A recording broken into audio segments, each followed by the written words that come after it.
Thank you for staying up late. It's about that time to kick it off for the Factor Uncensored, and we want to welcome you for joining us tonight. We start off with news that has social media, politicians, and fans in an uproar. Billionaire rapper Jay-Z is accused of raping a 13-year-old girl, along with Sean P. Diddy Combs. A Jane Doe in a lawsuit says the assault happened at an after-party that was following the MTV Video Music Awards in New York City back in 2000. Jay-Z responded with a statement on X calling the allegations idiotic and an attempt at blackmail by a prominent Houston attorney that we all know, Tony Busby, who represents that Jane Doe in the lawsuit. Today, he filed a motion, that being Jay-Z, to dismiss the lawsuit. Busby also released a statement last night saying he sent a demand letter in an attempt to settle this case, and his client in the so-called blackmail attempt didn't talk about money in that demand letter. He also requested that the accuser identify herself publicly, that being from Jay-Z. Joining us to talk about it here on The Factor Uncensored are attorneys Oliver Brown, Bayoji Akingbala, and The Factor's digital producer Ajibola Boduran. Glad to have you all on The Factor Uncensored. First of all, your thoughts about this. It's getting ugly.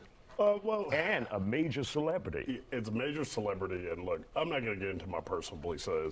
I know that Tony Busby, he's a world-known attorney, right? I want to know what made him feel compelled to go ahead and file this lawsuit and go about the way that he did it. I know that he wouldn't go about something that just be frivolous, so there must be something more to it. But I still am a little bit reserved as to this is supposedly happened 24 years ago, and it's just now coming out. And it's only happening once the federal charges happen against. Is it possible these could be powerful individuals we're talking about? Jay-Z, and only allegations, Jay-Z and P. Diddy, and that person, the so-called Jane Doe, didn't have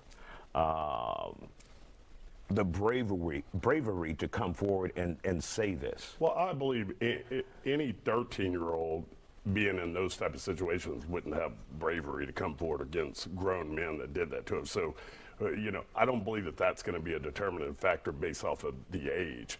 It's going to become, are they going to be able to prove how she got there and then that she was in fact there and that happened? And I think that's going to be a very steep hill to climb.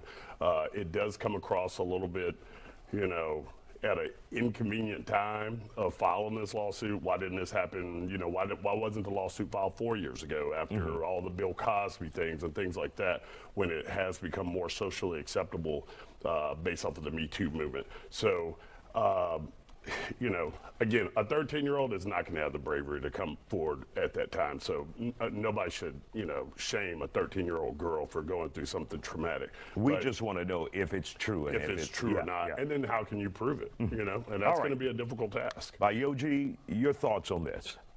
I think one thing that Mr. Busby has in his favor is the standard by which the civil courts are going to have to weigh this. It's not a criminal case. They don't have to prove this beyond a reasonable doubt. They have to prove it by the preponderance of the evidence. And this means... And yeah, for the average viewer who doesn't know what that means, what does that mean? It just means that you have to prove more likely than not that it happened, tipping the scale to, let's say, 51% in your favor with respect to the evidentiary standard. Now, Mr. Busby had a press conference a few months back, and during that press conference, he stated that the civil lawsuits that he was moving forward with were ones that were vetted by his office. He stated that he hired an investigator, that investigator gathered further corroborating evidence. And so I'm very curious to see what corroborating evidence he has that he thinks can meet that low burden of proof. And Oliver, do you think, do you believe in these cases? Do you feel like Tony Busby wouldn't go to the courts or file a lawsuit without being properly vetted and seeing the evidence, some evidence that we're not privy to at this point? Let's be very clear. Tony Busby already has a lot of money. He doesn't need, if he wanted to retire today and not take any more cases, he would be set for the rest of his life, and his children would too. So for him to take it on, I believe that he has to believe that there has to be some shred of credibility. I don't think that he's going to blow his credibility. He just defended the Texas Attorney General, so he has high credibility. Former Governor Rick Perry. Former Governor Rick Perry. And civil lawsuit against our former quarterback in Texas. So he has a history of taking on some big cases. I don't think that he would try to destroy his credibility just for, a couple extra coins in his pocket. So, there's got to be something that he has, that, or at least that he believes, has a good faith belief in it. Doesn't mean that it necessarily turns out to be true, but it had to be compelling to him in order for him to put his name behind it. And it's going to be interesting to see how this plays out. All right, we're going to continue our conversation with you guys in just a moment. Back to the Factor Uncensored. We continue our conversation with our panel about rapper and businessman Jay-Z being accused of rape of a 13-year-old accused. Okay, let's bring in Aji Budaran, who works for our social media and website here at Fox 26. What are people saying about this on social media? When you have high-profile celebrities involved in a scandal, they tend to side with the celebrity despite the preponderance of evidence. So your thoughts, what are they saying on social media right now with Jay-Z and Tony Busby? So, my fellow panelists, they focused on the legal side, and I'm focusing more so on the court of popular opinion. And I think that people, they're taking sides, but I think on both sides there's some things that people are questioning. So for example, with Jay-Z, there's a lot of people who are big fans of Jay-Z. We can't take that away from him, but they're choosing to either say we're going to stay out of it or we want to see what else comes out evidence-wise. But at the same time, there are people who look at his timeline of different things that have happened, such as his relationship with Beyonce and other women in the industry, and like the question of like what ages those women were and what his relationship with those women were, and like kind of saying, well, if that, where there's smoke, there's fire.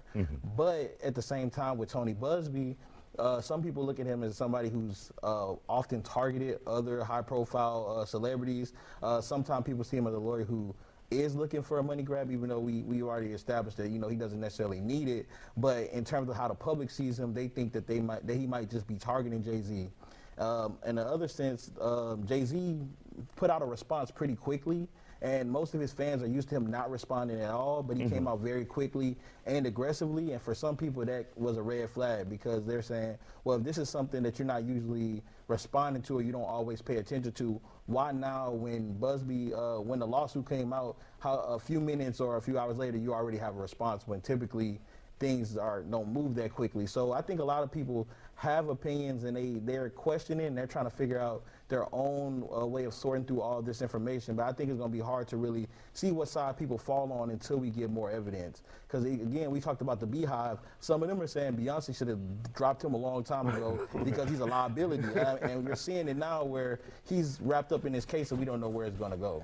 And of course, one of the things we did see his statement, one of the things that people said, Oliver, was that there was no flat denial in there, if you can recall that statement. Yeah, okay. So and should he have flatly denied it publicly? I thought his statement was fine. He came out aggressively, and he's like, hey, if you think I did something, you should, go ahead and have me charged, okay? Then he went on and explained, hey, I don't get down like that based off of the way that he's been raised and whatnot, based off of his, I guess, for lack of a better term, street culture. I did like the fact that Tony Busby instantly responded. So they're going head-to-head on this one. And it sounds like both of them were prepared for it, waiting for it to come. They were ready for it to drop. And so he may have got the upper hand. I believe that the new lawsuit is now filed in New York, which is going to be his home territory. And so he was prepared for it. I thought the statement was fine. I know he didn't categorically say this did not happen, but he was saying it, I guess, in more roundabout language. It's like, hey, this is ridiculous. And really quick, do you think that statement was fine the last 20 seconds we have here? Yeah, I thought he had a very full-throated response, Jay-Z, but Tony Busby came off very confident. He was very to the point. He said, the lawsuit speaks for itself, and we will litigate these facts in court. All right. We'll talk about it later. We'll continue to follow this. Thank you, gentlemen, for joining.